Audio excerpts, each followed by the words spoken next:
Jahazi TV. Habari za kimataifa.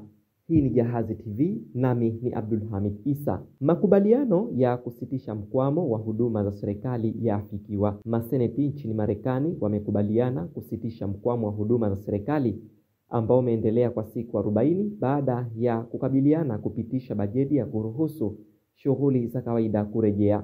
Maelewano haya yamekuja baada ya maseneta wa chama cha Democratic na Republican kufikiana baada ya mahusiano ya muda mrefu. Vyombo vya habari nchini Marekani vikiongozwa na CNN na Fox News vimeripoti kuwa maseneta hao wamekubaliana kupitisha bajeti ya kufadhili shughuli za serikali ikiwemo kulipa watumishi wa umma mishahara hadi mwezi Januari mwaka ujao.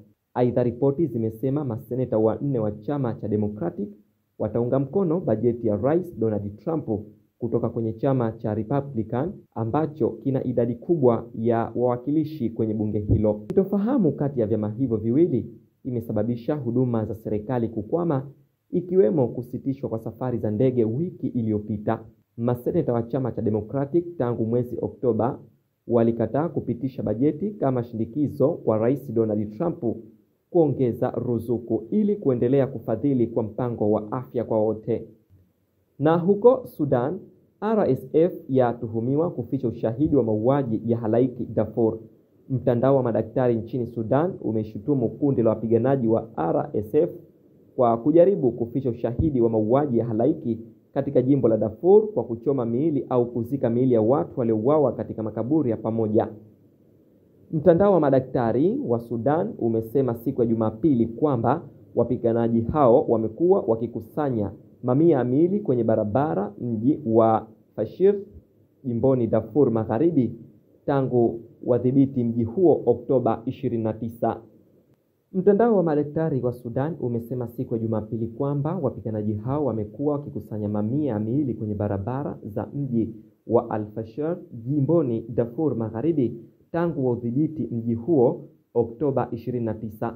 Madaktari hao wametaja kuzikwa kwa miili ya raia waliouawa kama mauaji ya kimbari na ukiukwaji wa kanuni zote za kimataifa na kidini zinazopinga kukatwa viungo vya miili na kuhakikishia waliofariki ya kupewa haki ya mazishi ya heshima. Aidha, mtandao huo umesema kuwa uhalifu uliofanywa na RSF hauwezi kufutwa kwa kuchoma au kuzika miili na kutoa wito kwa jamii ya kimataifa kuchukua hatua za haraka katika kuanzisha uchunguzi huru wa kimataifa kuhusiana na ukatili dhidi ya raia wa mji wa Al-Fashir. Mnamo Oktoba 26, RSF ilichukua mji wa Al-Shefa, mji mkuu wa Darfur Kaskazini, na kutekeleza mauaji ya halaiki kwa mujibu wa ripoti ya mashirika ya ndani ya kimataifa.